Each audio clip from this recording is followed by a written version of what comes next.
Hello बच्चों, कैसे आप सभी। आई होप आप सब बहुत अच्छे होंगे। और अभी हम लोग मिल रहे हैं आपके प्यारे से YouTube channel physics solution bye सुमन सर। ये चैनल खासकर उन बच्चों के लिए बनाया गया है। ये चैनल उन बच्चों के लिए बनाया गया है जिनका बेसिक क्लास यानी 10th तक की जो पढ़ाई है वह सीबीएसई बोर्ड से हुई है। और अभी वह किसी न किसी स्टेट बोर्ड से 11th और 12th कर रहे हैं। जैसे कि मान लेते हैं कि उनका जो 10th था वह सीबीएसई बोर्ड से था, और अभी वह या तो बिहार बोर्ड या फिर यूपी बोर्ड या फिर झारखंड बोर्ड से 12th कर रहे हैं, 11th 12th कर रहे हैं। तो उन बच्चों के लिए खासकर ये चैनल बहुत इंपॉर्टेंस होने वाला है, बहुत इंपॉर्टेंट होने वाला है। और इस चैनल के माध्यम से हम लोग डिस्कस करेंगे मेनली 11th और 12th क्लास के फिजिक्स, और साथ में जो तैयारी आपकी चलेगी वह नीट और जेई एडवांस और मेंस के साथ चलेगी। तो बच्चों, इस चैनल को आप सब्सक्राइब कर लीजिएगा, क्योंकि इस चैनल पे ये पहला वीडियो है हमारा। और अगर आपका सहयोग रहा, सपोर्ट रहा, तो बहुत जल्द हम आपसे लाइव जुड़ेंगे। अभी तो रिकॉर्डेड वीडियो के माध्यम से जुड़ रहे हैं। और आज के इस लेक्चर में हम आपको 11th क्लास की फिजिक्स शुरू करने वाले हैं, जिसमें जो पहला टॉपिक शुरू करेंगे वह होगा थर्मोमेट्री। यानी बोले तो मुख्य रूप से सेकंड बुक से शुरू कर रहे हैं, क्योंकि आप कहीं ना कहीं अभी पढ़ रहे होंगे। तो चलिए एक ऐसे टॉपिक को हम लेके चले जहां पे ज्यादातर बच्चों को फायदा हो जाए। तो आज के इस वीडियो में हम लोग शुरू कर रहे हैं थर्मोमेट्री। तो चलो बच्चा, बिना देर किए हुए हम लोग चैप्टर के बारे में पहले समझते हैं, फिर टॉपिक को डिस्कस करेंगे। तो बच्चा, आज जिस टॉपिक को हम लोग पढ़ने वाले हैं वह टॉपिक है थर्मोमेट्री। कौन सा टॉपिक पढ़ने वाले बच्चा? थर्मोमेट्री। थर्मोमेट्री। थर्मोमेट्री। अब बच्चा ऐसा है कि ये जो थर्मोमेट्री वर्ड है, ये दो वर्ड का कॉम्बिनेशन। थर्मोमेट्री कितने वर्ड का कॉम्बिनेशन है बच्चा? आप बोलोगे सर दो। फर्स्ट वर्ड जो बच्चा है पर ये थर्मो है, और आपको पता है ये जो थर्मो वर्ड है ना बच्चा, ये थर्मल से लिया गया है। और थर्मल वर्ड बच्चा किसको रिलेट करता है? तो ये रिलेट करता है टेम्परेचर को। ये बच्चा किसको रिलेट करता है? तो ये रिलेट करता है टेम्परेचर को। तो थर्मो वर्ड कहां से लिया गया बच्चा? तो थर्मो वर्ड थर्मल से लिया गया, और थर्मल किसको रिलेट कर रहा है? टेम्परेचर को। दूसरा वर्ड बच्चा अगर कहीं मेट्री रहे, मेट्री रहे या फिर मीटर रहे, तो ये जो बच्चा मीटर और मेट्री वर्ड है ना, ये मेजरमेंट को रिप्रेजेंट करते हैं। मेट्री और मीटर जो वर्ड है ना बच्चा, ये किसको रिप्रेजेंट करते हैं? मेजरमेंट को रिप्रेजेंट करते हैं। मेजरमेंट को रिप्रेजेंट करते हैं। यानी अगर अब हम लोग इसको ध्यान से देखें तो हमारा जो थर्मोमेट्री था वो एक बहुत ही प्यारा सा वर्ड में कन्वर्ट हो चुका है। और यहाँ जो वर्ड बना है बच्चा, वो बना है टेम्परेचर मेजरमेंट। बात समझ रहे हैं? यानी थर्मोमेट्री किससे रिलेट हो रहा है? टेम्परेचर से। यानी बच्चा इस चैप्टर में हम लोग स्टडी करने वाले हैं टेम्परेचर के बारे में। किसके बारे में बच्चा? टेम्परेचर के बारे में। और किसके बारे में बच्चा? तो हीट के बारे में। ठीक है। और फिर हम लोग पढ़ने वाले हैं बच्चा इसमें टेम्परेचर स्केल के बारे में। किसके बारे में बच्चा? टेम्परेचर स्केल के बारे में। और फिर उन टेम्परेचर स्केल के बीच में बच्चा हम लोग रिलेशन पढ़ेंगे। ये जब चार चीजें हम लोग पढ़ लेंगे तो ये हमारा थर्मोमेट्री जो बच्चा टॉपिक है ये समाप्त हो जाएगा। और उम्मीद कर रहे हैं कि आप वीडियो में लास्ट तक बने रहेंगे, और लास्ट होते होते ये चारों चीज हम लोग कंप्लीट कर लें। तो चलिए बिना देर किए हुए हम शुरू करते हैं। देखो, ऐसे तो नियमतः हम लोग को टेम्परेचर पढ़ना है, लेकिन टेम्परेचर पढ़ने से पहले बाबू हम आपको पढ़ाएंगे हीट के बारे में। किसके बारे में बच्चा? हीट। हीट के बारे में नहीं, हीट टॉक के बारे में। तो चलो शुरू करते हैं आज का आपका पहला टॉपिक। देखो बच्चा, हीट। अगर आपसे हम पूछे, अगर आप जानते हो तो वीडियो को पॉज करो और वीडियो को रोक के थोड़ा सा सोचो कि क्या कुछ हीट के बारे में जानते हो? थोड़ा बहुत तो बेसिक चीजें, बेसिक नॉलेज तो आपके पास होगी। एक्चुअली बच्चा हीट को देख के घबराना नहीं, बड़ी नॉर्मल चीज है। हीट जो है बच्चा वो फॉर्म ऑफ एनर्जी, मतलब ये एक प्रकार की क्या है, एनर्जी। और ये हीट ना ट्रांसफर होता है, यानी अगर एक बॉडी में है तो ये एक बॉडी से दूसरे में ट्रांसफर हो सकता है। जैसे आप जब खाना बनाते हो तो पहले जो चूल्हा होता है, जो आग जहां से निकलता है बच्चा, गैस जहां से जलता है, वहां पे आप तवा डालते हो, तो पहले गर्म कौन होता है, तवा। वो हीट को ऑब्जर्व किया, लेकिन जब भी आप उस पर रोटी डालते हो तो फिर वो हीट किस में ट्रांसफर होने लगता है, रोटी में। तो इसका कॉन्सेप्ट है हीट ट्रांसफर होगा किधर से किधर बच्चा, तो from high temperature to low temperature, यानी हीट ट्रांसफर भी होता है किधर से किधर बोलिएगा, high temperature to low temperature. Heat transfer किधर होता है बच्चा, high temperature to low temperature. यह है क्या, फॉर्म ऑफ एनर्जी। तो चलो हम लोग लिख लेते हैं, हीट क्या है बच्चा, heat is form of energy. Heat क्या है बच्चा, heat is form of energy.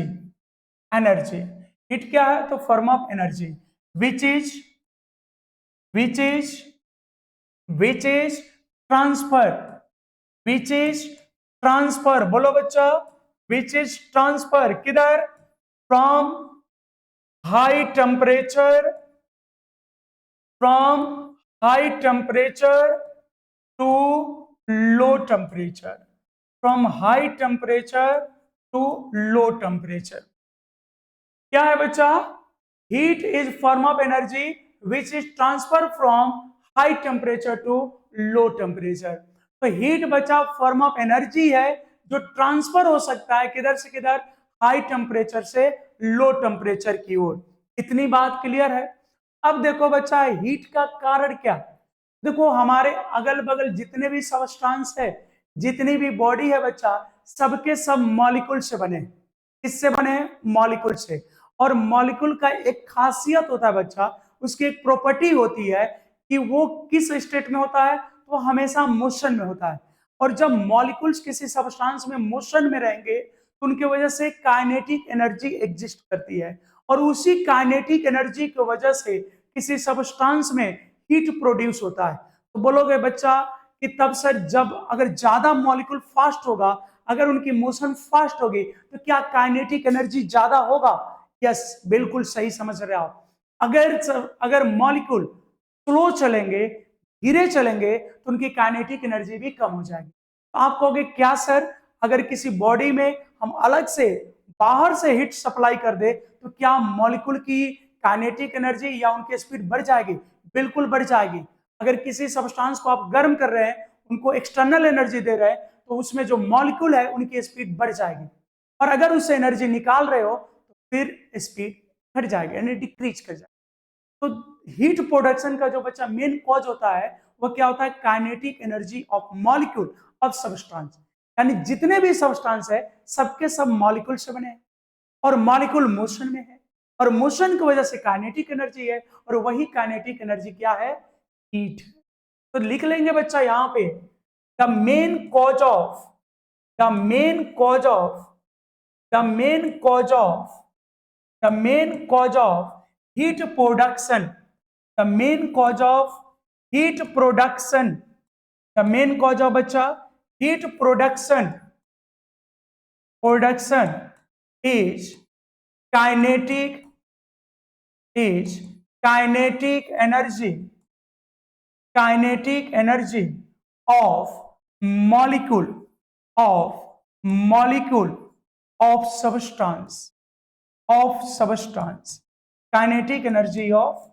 Kinetic energy of molecule of substance. तो कोई बच्चा आपसे पूछ दे अगर कि हीट डेवलप करने का या हीट प्रोडक्शन का मेन कॉज क्या है बच्चा, तो आप बोलिएगा काइनेटिक एनर्जी ऑफ मॉलिक्यूल। ठीक है, तो हीट प्रोडक्शन का मेन कॉज क्या है बच्चा, तो kinetic energy of molecule. Heat है क्या बच्चा, व्हाट इज हीट, ये बच्चा है form of energy. Heat is form of energy. क्या हीट ट्रांसफर होता है? बिल्कुल होता है बच्चा। और किधर से किधर होता है? देखो from high temperature from high temperature to low temperature. किधर से किधर जाता है बच्चा? हाई टेम्परेचर से लो टेम्परेचर की ओर जाता है। तो चलो अगर हम आपका एक छोटा सा एग्जांपल या आपका माइंड टेस्ट करें बच्चा, तो आपको बताना है यहाँ पे, अगर ये सब्सटेंस या बॉडी ए है और यहाँ पे एक सब्सटेंस या बॉडी बी है, और दोनों को बच्चा अगर हम कनेक्ट कर दें, अगर दोनों को हम कनेक्ट कर दें, तो हीट किधर ट्रांसफर होगा? एक से बी की ओर या बी से ए की ओर? तो अगर आप सोच रहे हो ए टू बी, तो बच्चा गलत है। तब अगर सोच रहे हो बी टू ए, तो बच्चा ये भी, क्योंकि हीट ट्रांसफर तब डिसाइड होगा बच्चा जब ये पता हो कि टेम्परेचर किसका ज्यादा है। क्योंकि हीट कैसे ट्रांसफर होता है? From high temperature to low temperature. अब सपोज दैट इसकी टेम्परेचर है बच्चा टी और इसकी टेम्परेचर है टीबी, तो बोलो अब किधर ट्रांसफर होगा? तो बोलोगे सर अभी भी नहीं होगा। क्यों नहीं होगा बच्चा? क्योंकि अभी भी टी और टीबी में कौन ज्यादा है, इसकी चर्चा तो नहीं हुई। अब हम कहें कि मान लो टीए ज्यादा है टीबी से, तो अगर टीए ज्यादा है तो फिर अब हीट ट्रांसफर होगा, लेकिन किधर होगा? From A to B. किधर होगा बच्चा? ए से बी की ओर हीट ट्रांसफर होगा। अब हो गए एच क्या लिख दिए बच्चा? ये सिंबल है। क्या है? ये सिंबल है। हीट इज, क्या लिख सकते हो? It is denoted by, heat is denoted by, बोलो बच्चा। तो हीट को हम लोग डिनोट करते हैं जनरली कैपिटल एच से और कैपिटल क्यू से। ये दोनों सिंबल होता है बच्चा, एच भी होता है और क्यू भी होता है। इतनी बात क्लियर है? हीट का सिंबल क्या है? तो एच और क्यू। अगर किसी बुक में एच भी दे सकता है और क्यू भी दे सकता है, क्यू दे तो भी आपको समझना है वो हीट की बात कर रहा है। इतना क्लियर, एकदम फर्स्ट क्लास।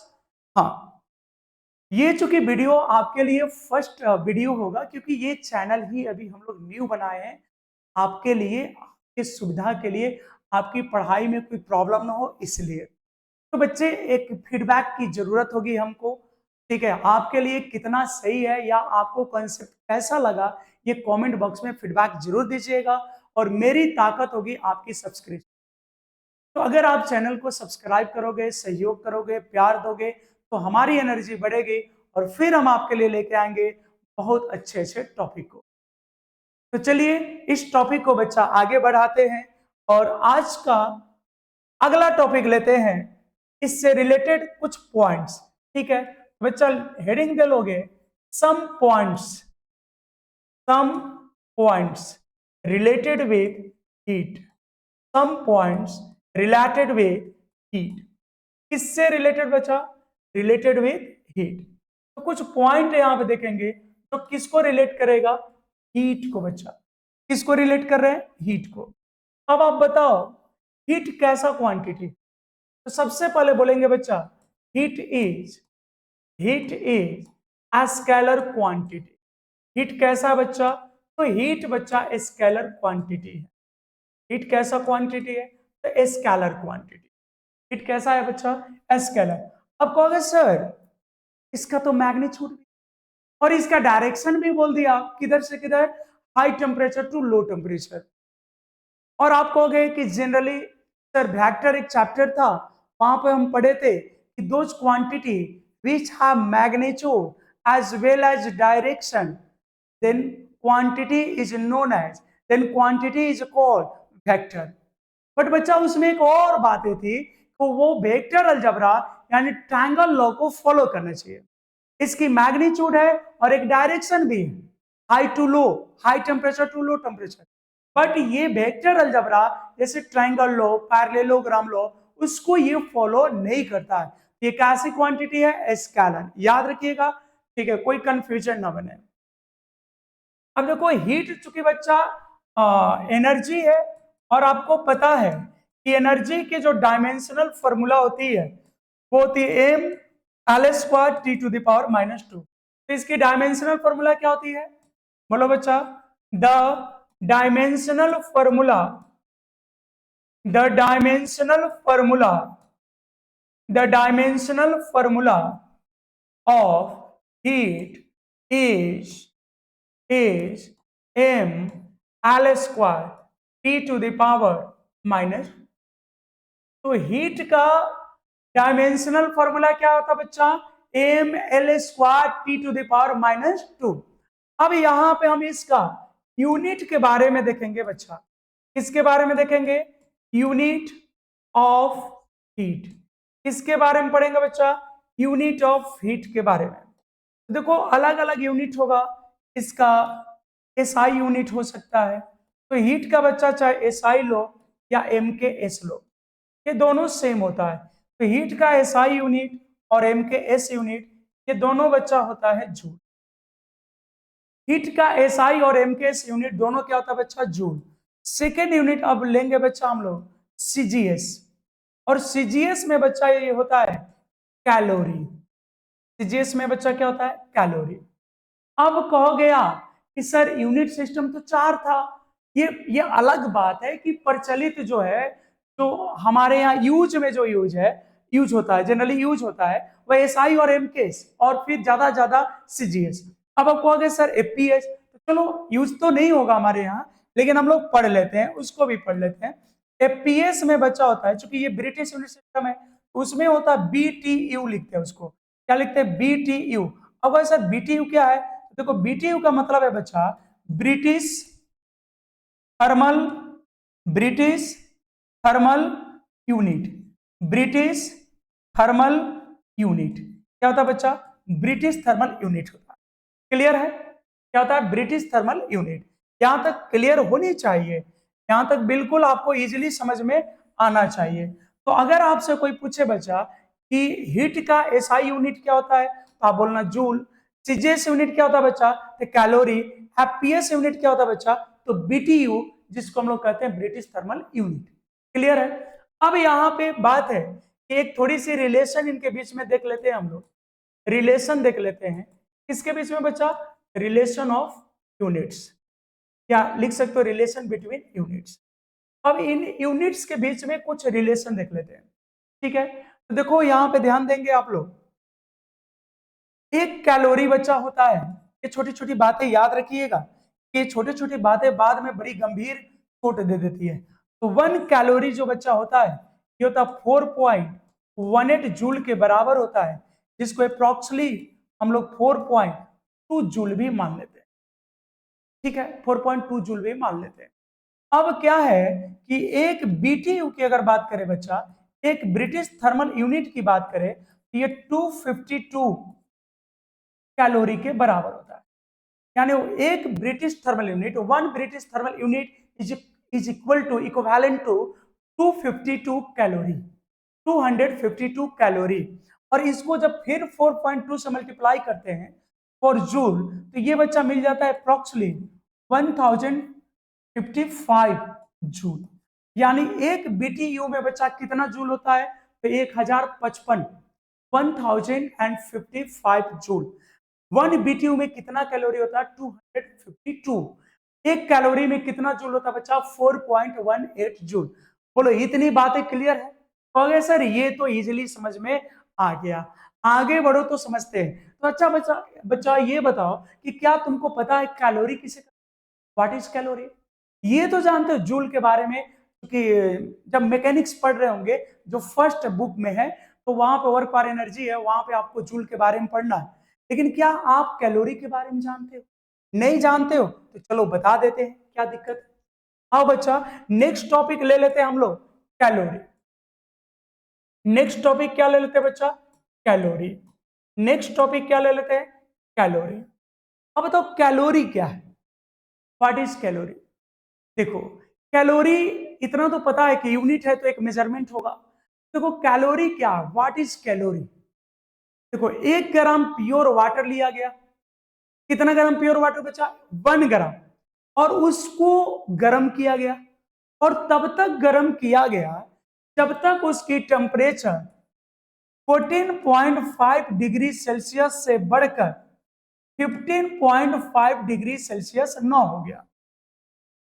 अब इतना टेम्परेचर बढ़ाने के लिए, मतलब 1 डिग्री सेल्सियस टेम्परेचर को इंक्रीज किया, तो इस टेम्परेचर को बढ़ाने के लिए अमाउंट ऑफ एनर्जी चाहिए, कुछ ना कुछ एनर्जी चाहिए। उसी रिक्वायर्ड एनर्जी को हम लोग क्या कहते हैं, उसी रिक्वायर्ड एनर्जी को हम लोग क्या कहते हैं, कैलोरी कहते हैं। तो बोलो बच्चा व्हाट इज कैलोरी।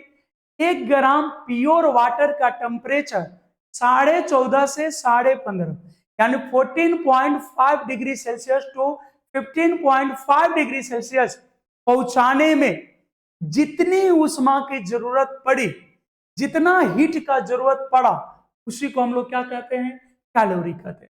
तो बच्चा इसको डिफिनेशन ले लेते हैं। The amount of the amount of heat energy, the amount of heat energy, the amount of heat, the amount of heat energy which is required, which is required। अब यहाँ दो word use कर सकते हैं बच्चा, लिख सकते हो which is required to raised, raised मतलब होता है बढ़ना, और आप लिख सकते हो increased, दोनों वर्ड लिख सकते हो बच्चा, ठीक है। Which is required to raised, required to raised, raised temperature, raised temperature by raised temperature by 1 degree Celsius. अब वह 1 डिग्री सेल्सियस कहां से कहां है, इतना। अब चाहो तो यहां पर लिख सकते हो by 1 degree Celsius from 14.5 degree Celsius to 15.5 degree Celsius of 1 gram pure water, of 1 gram, of 1 gram, of 1 gram pure water, of 1 gram pure water। मतलब 1 ग्राम प्योर वाटर का टेम्परेचर 1 डिग्री, वो भी 1 डिग्री सेल्सियस कहां से कहां, 14.5 से 15.5 तक बढ़ाने में जो हीट की जरूरत होगी, उसी को हम लोग बच्चा कहते हैं कैलोरी। क्या कहते हैं बच्चा, कैलोरी। और ये आपको पता होगा कि यह कैलोरी जो है 4.2 जूल के इक्विवेलेंट है। ये तो अभी पिछले जो बोर्ड स्लैब था वहां पे हम लोग पढ़ के आए हैं। तो बोलो बच्चा इतनी समझ में आ गई। अब दूसरा बात है बच्चा, यूज होता है किलो कैलोरी। कभी कभी जब हम लोग हीट का क्वेश्चन बनाएंगे तो कैलोरी के बदले में दिया रहेगा किलो कैलोरी। तो जब किलो वर्ड आता है ना बच्चा, तो सीधे दिमाग में आ जाना चाहिए 10⁻³ किलो किसको बोलते हैं बच्चा, 10⁻³ को। मेगा या मिलियन किसको बोलते हैं बच्चा, 10⁻6 को। और बिलियन और जीगा किसको बोलते हैं, 10⁹ को। तो बच्चा यहाँ किलो है, तो सेम वही, जहां 1 ग्राम है ना, यहाँ पे 1000 लेना है, मतलब 1 किलोग्राम। यानी 1 किलोग्राम प्योर वाटर का टेम्परेचर, 1 ग्राम वहां था कैलोरी में था 1 ग्राम, किलो कैलोरी में 1 ग्राम के जगह 1000 ग्राम या 1 किलोग्राम लेना है। अब बाकी सब वही, बाय 1 गेट 1 फ्री, बाकी सब वही बच्चा, एकदम प्रेम से। तो क्या हो गया, मतलब 1 किलोग्राम प्योर वाटर का टेम्परेचर 14.5 डिग्री सेल्सियस से 15.5 डिग्री सेल्सियस तक बढ़ाने के लिए जो हीट चाहिए, जितने हीट की जरूरत होगी, उसको हम लोग कहते हैं किलो कैलोरी। तो बच्चा एकदम सेम टू सेम लिख देना है, the amount of heat energy, the amount of heat energy, the amount of heat energy which is required, which is required to raised, which is required to raise temperature, which is required to raise temperature by 1 degree Celsius, by 1 degree Celsius from 14.5 degree Celsius to 15.5 degree Celsius of 1 kg। देखो उसमें 1 ग्राम था, यहाँ क्या कर दिए 1 kg pure water, 1 kg pure water. एकदम same to same बचा, कुछ ना बदला। अगर आप ध्यान से देखो तो कुछ नहीं बदला, देखो केवल क्या बदला, यहाँ पे 1 kg यही बदल गया। क्लियर एकदम। अब देखो बच्चा इतना तो कंफर्म हो जाना चाहिए आप, 1 किलो कैलोरी जो होगा बच्चा, ये 1000 कैलोरी के बराबर। यानी 1 किलो कैलोरी की बात करें बच्चा, ये हो जाएगा 4200 जूल के बराबर। कितने जूल के बराबर हो जाएगा? 4200 जूल के बराबर। आप कहोगे सर कैसे 4200 होगा, कैसे 4200 होगा? देखो, एक कैलोरी में कितना होता है? 4.2। इसमें 4.2 से मल्टीप्लाई करोगे तो इतना आएगा कि नहीं आएगा? बोलो, क्लियर है? बोलोगे हाँ सर आगे बढ़ो। लो आगे बढ़ते हैं। अब जाते जाते इसको भी देखा जाए बच्चा कि बीटीयू किसको कहते हैं। What is BTU? कैलोरी तो पढ़ लिए, किलो कैलोरी पढ़ लिए। बीटीयू क्या है? ब्रिटिश थर्मल यूनिट क्या है? What is BTU? What is British thermal unit? यानी इसकी डिफिनेशन क्या है? ब्रिटिश थर्मल यूनिट का डिफिनेशन क्या होगा? ब्रिटिश थर्मल यूनिट का डिफिनेशन क्या होगा? इसको पढ़ना है बच्चा। तो ये भी बिल्कुल उसी की तरह है, एकदम सेम टू सेम। कैलोरी में 1 ग्राम लिए, उसका टेम्परेचर 1 डिग्री राइज कराए। किलो कैलोरी में 1000 ग्राम या 1 किलोग्राम लिए, उसका भी टेम्परेचर 1 बढ़ा दिए। तो इसमें एफपीएस है, न ग्राम चलबो न केजी चलबो, यहां चलेगा पौंड। पाउंड क्या चलेगा बच्चा? पौंड। ठीक है, तो लिख लेते हैं डेफिनेशन।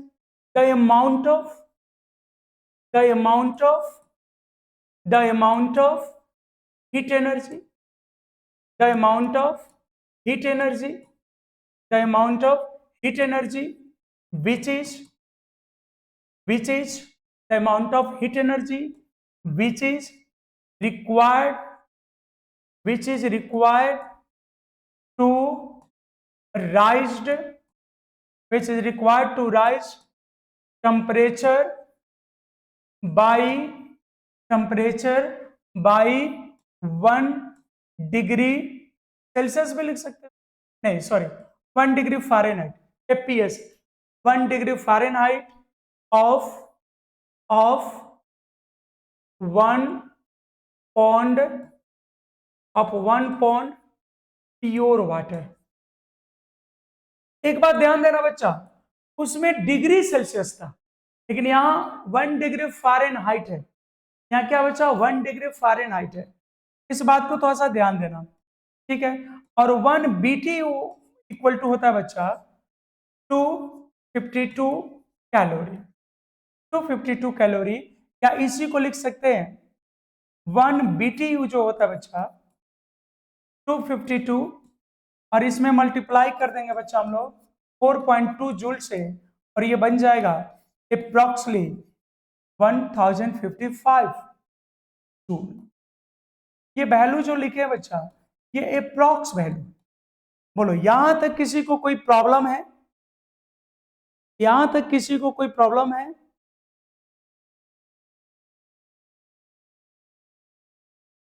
यहां तक तो प्रॉब्लम नहीं होनी चाहिए। चलो अब इससे आगे बढ़ते हैं हम। अब चलते हैं, ये तो हमारा था किसके बारे में बच्चा? हीट के बारे में। अब हम लोग लेके चलते हैं अगले टॉपिक। अगला टॉपिक हम लोग का बच्चा है टेम्परेचर। टेम्परेचर कौन सा टॉपिक पढ़ रहे हैं बच्चा?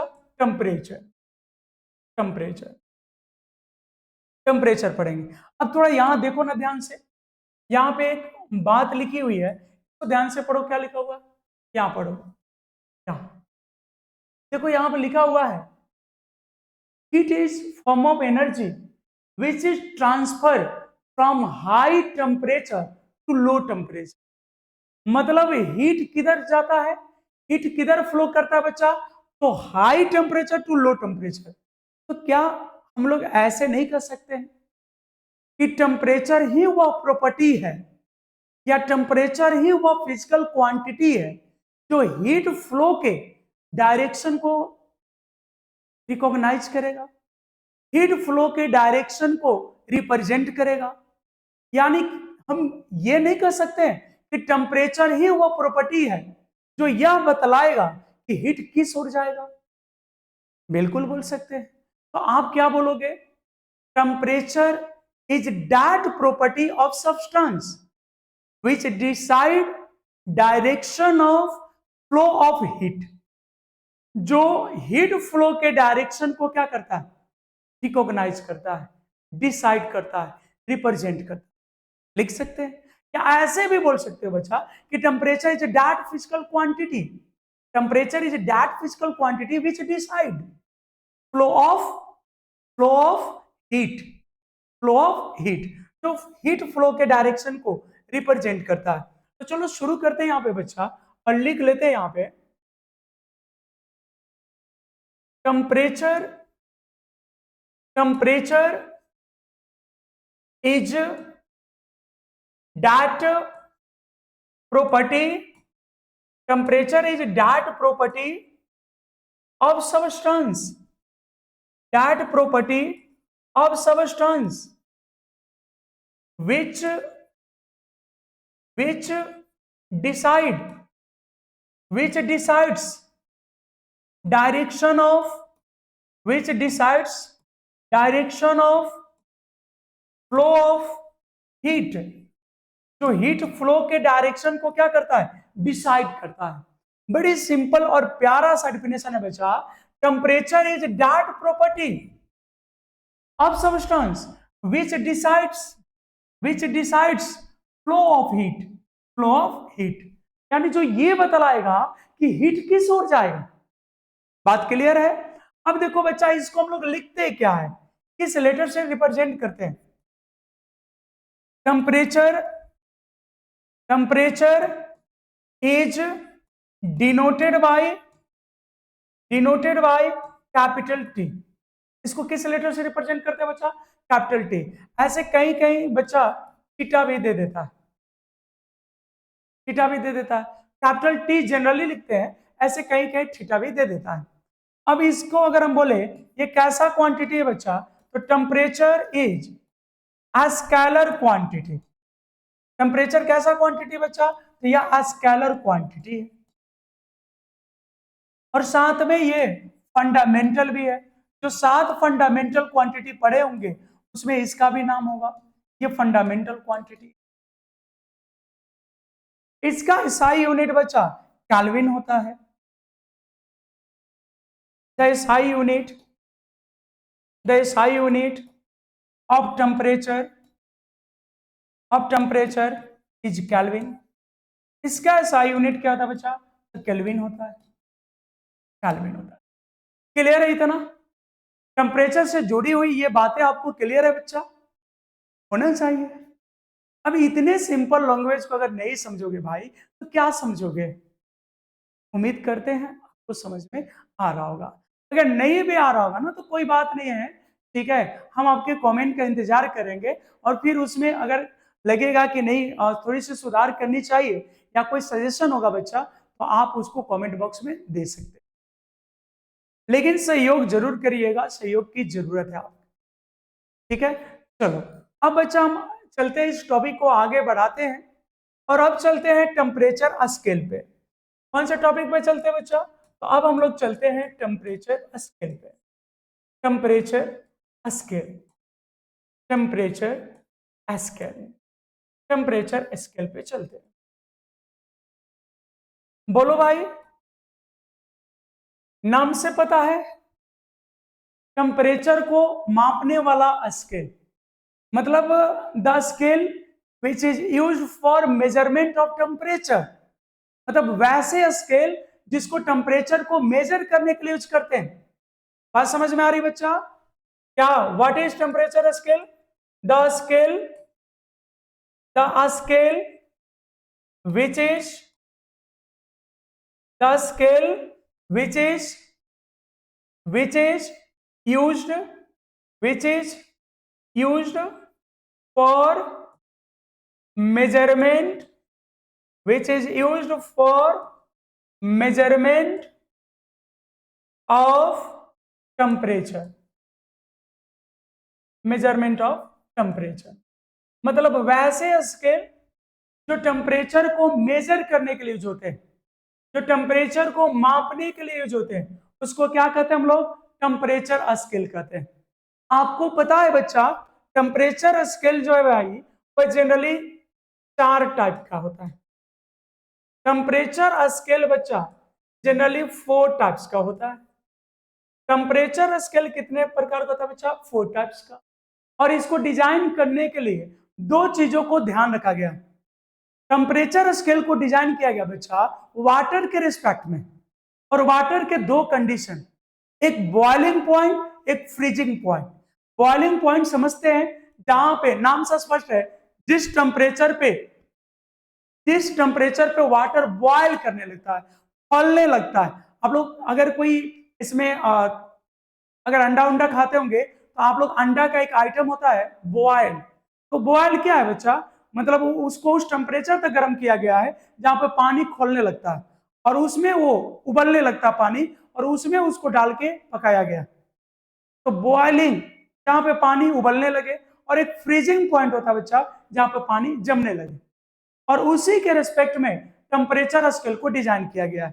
जैसे देखिए हम यहाँ पे अलग अलग टेम्परेचर स्केल को आपके सामने रख रहे भाई, टेम्परेचर स्केल को आपके सामने रख रहे, अलग अलग टेम्परेचर स्केल है। देखो बच्चा, एक है टेम्परेचर स्केल सेल्सियस स्केल। कौन सा है बच्चा? सेल्सियस। सेल्सियस एक स्केल क्या है? Celsius scale, Celsius scale. एक है बच्चा कैल्विन स्केल, कैल्विन स्केल। एक है बच्चा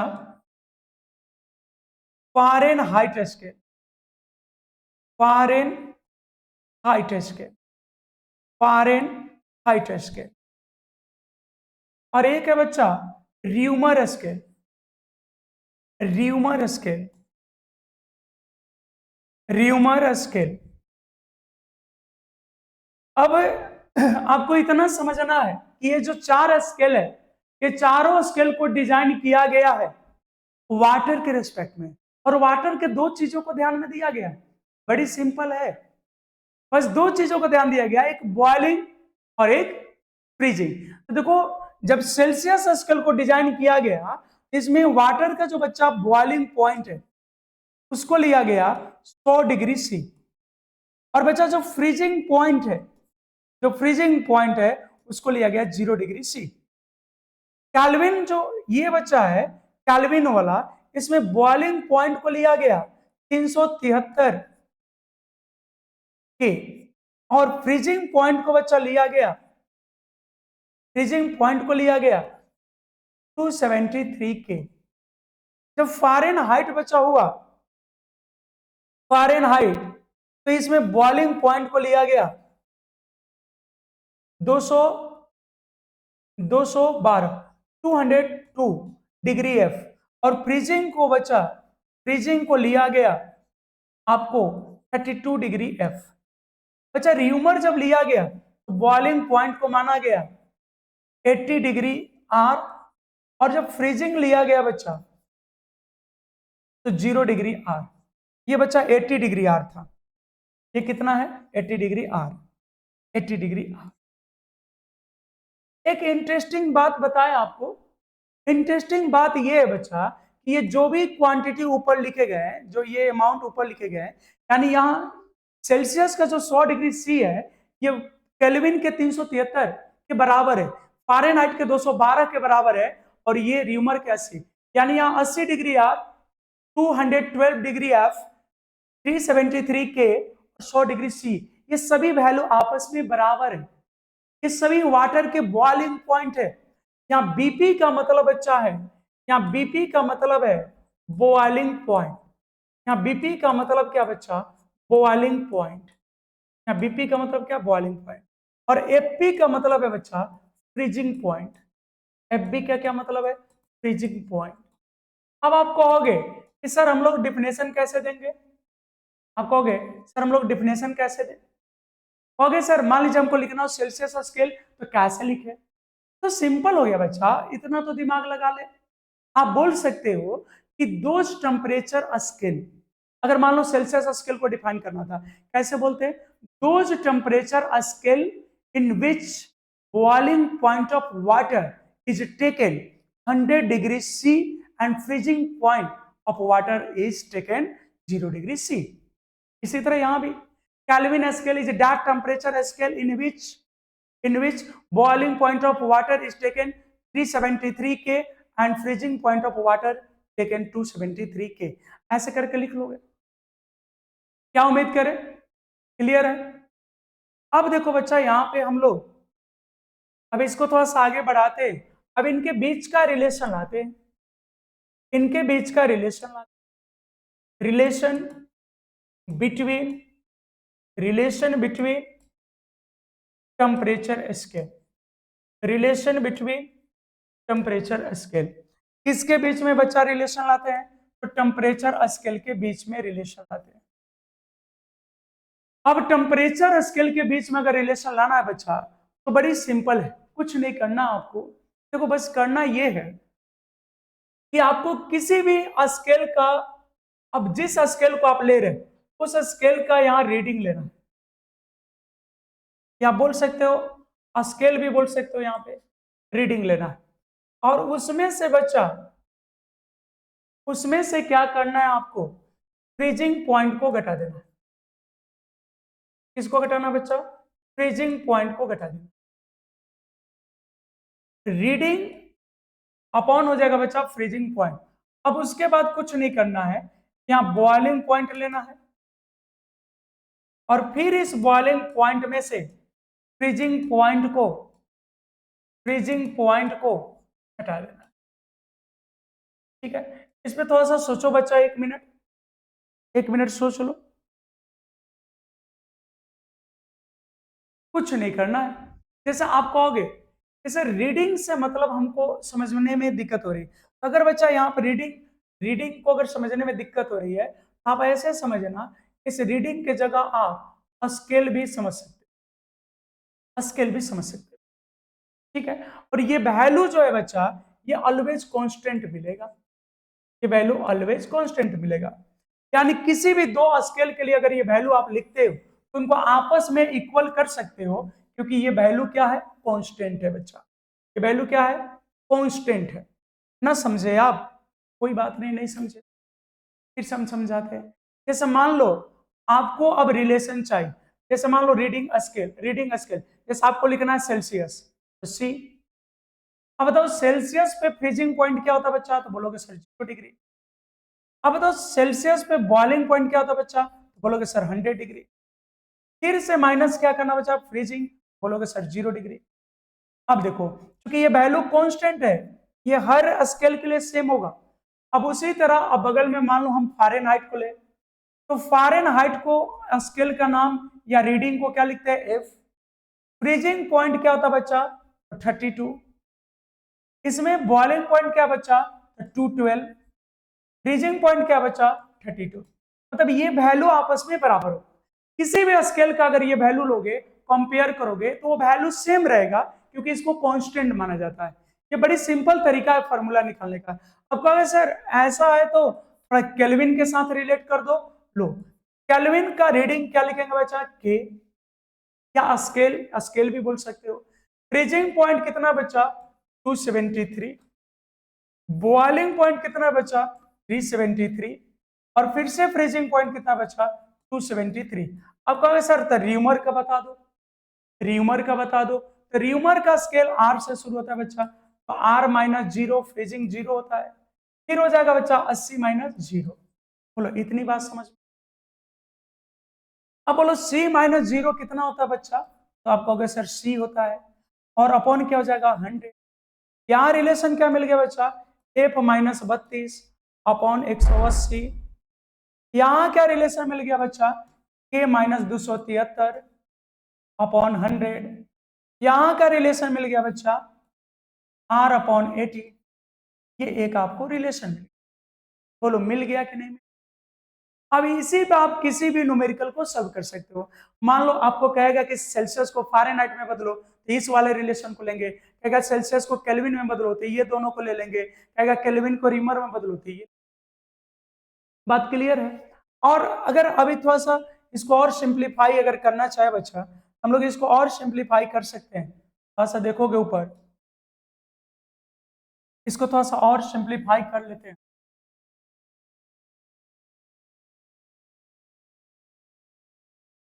देखो अब यहां पे हम लिख दिए सी, देखो 20 सब में 25 जा 100, 29 जा 180, 25 जा 24 जा सब में है, तो हम 20 को कॉमन कर लिए, तो यहाँ पे कितना हो जाएगा 25 जा, यहाँ हो जाएगा f माइनस 32/9, यहाँ पे कितना हो जाएगा k माइनस 273/5, यहाँ पे कितना हो जाएगा बच्चा r/4।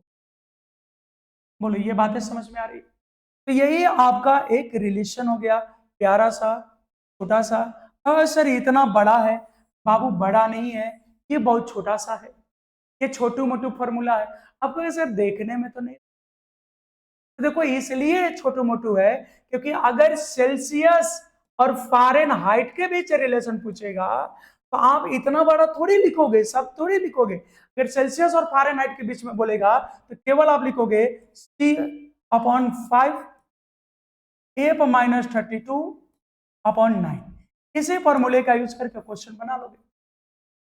बात समझ में आया? अगर कहोगे सर केल्विन को रीमर में बदलना हो तो ये वाले टर्म को लिखो। बात समझ में आई? चलो, नहीं समझ में आई या समझ में आई ये तो आप बताओगे कमेंट बॉक्स में, क्योंकि अगर ये चैनल थोड़ी सी ओल्ड होती और उतना सब्सक्रिप्शन होता हम आपसे अभी लाइव चैट कर रहे होते। ठीक है बच्चा, तो चलो कोई बात नहीं, अब इसको थोड़ा सा और ऊपर करते हैं, एक दो क्वेश्चन करके देखते हैं, एक दो क्वेश्चन आपको क्लियर हो जाना चाहिए, सिर्फ एक दो क्वेश्चन, उसके बाद क्लियर हो जाएगा। चलो एक छोटा सा क्वेश्चन है, लिखोगे बच्चा, convert the converts the 40 degree Celsius into Fahrenheit into Fahrenheit, यानी कह रहा है कि 40 डिग्री सेल्सियस को फ़ारेनहाइट में बदलो। सिंपल कह रहा है 40 डिग्री सेल्सियस को फ़ारेनहाइट में बदलो। आंसर देखो बच्चा, यहां C क्योंकि ये सेल्सियस है, C कितना दिया बच्चा 40 डिग्री, और किस में बदलना बच्चा फ़ारेनहाइट में। कौन से रिलेशन का यूज करेंगे बच्चा, तो यहां देख लो, कहोगे सर याद तो नहीं आ रहा है, देख लो यहां क्या था, यहां रिलेशन C/5 और फिर यहाँ f माइनस 32/9, देख रहे हो आप C/5 f माइनस 32/9, तो बच्चा AC का हम लोग यूज कर लेंगे और हमारा क्वेश्चन बन जाएगा।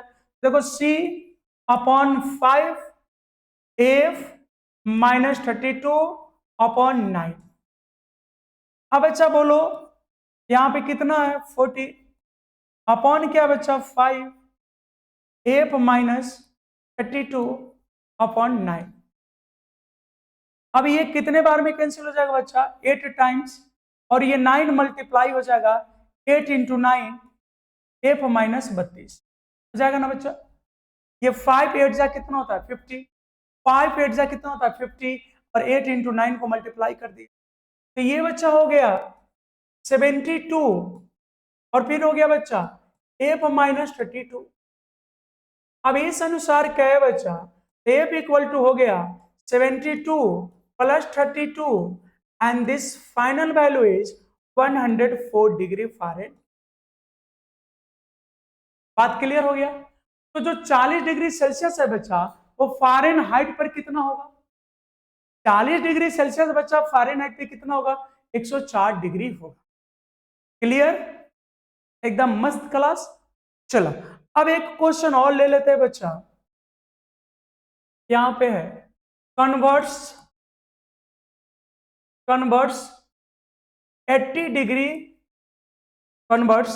80 डिग्री फ़ारेनहाइट इन केल्विन। मान लो कोई क्या है कि 80 डिग्री फ़ारेनहाइट है, उसको आप केल्विन में बदल के देखो, कुछ नहीं करना बच्चा, देखो आंसर फ़ारेनहाइट पे कितना है, स्केल को F लिखेंगे 80 डिग्री, किस पे वैल्यू पूछा है बच्चा K पर, रिलेशन क्या था F माइनस 32, पहले K निकालना है तो पहले K को लिखोगे ज्यादा बेहतर होगा, तो K माइनस 273/100, 100 के टर्म में नहीं 5 के टर्म में लिखते, K माइनस 273/5, और फिर का बच्चा F माइनस 32/9, यही फॉर्मूला था। अब कहोगे सर यही फॉर्मूला था, देखो बच्चा यही था कि दूसरा था। देखो यहाँ एफ माइनस 32/9, एफ माइनस 32/9 के माइनस 273/5। क्लियर है। अब यहाँ पे बच्चा जब इसको बनाओगे तो कुछ इस तरह से सॉल्व हो जाएगा। अब ये वैल्यू रख लो के माइनस 273/5 और यहां हो जाएगा बच्चा 80 माइनस 32/9 हो जाएगा। अब इसी को आप लिख सकते हो बच्चा के माइनस 273 इंटू 9, क्रॉस मल्टीप्लीकेशन, तिरछा मल्टीप्लाई कर दिए और ये बच्चा कितना हो जाएगा, ये हो जाएगा कितना, ये हो जाएगा 48 और इंटू हो गया बच्चा 5, 48 इंटू 5 हो जाएगा। ये इसमें मल्टीप्लाई हो गया और ये इसमें मल्टीप्लाई हो गया, तो बच्चा हो गया